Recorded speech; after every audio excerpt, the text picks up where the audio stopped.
味出そうって思ったら出ないんですよね。あれなんでなんだろう。お花ムズムズして、うわ、出さなきゃちょっと気持ちが悪いって思うのに。でも、思いっきりしたらするだけ気持ちがいいですよね。白鳥みたいなぐらいだと、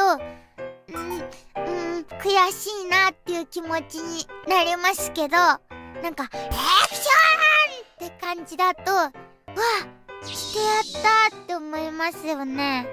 思いっきりしたくなる。なんでなんだろう。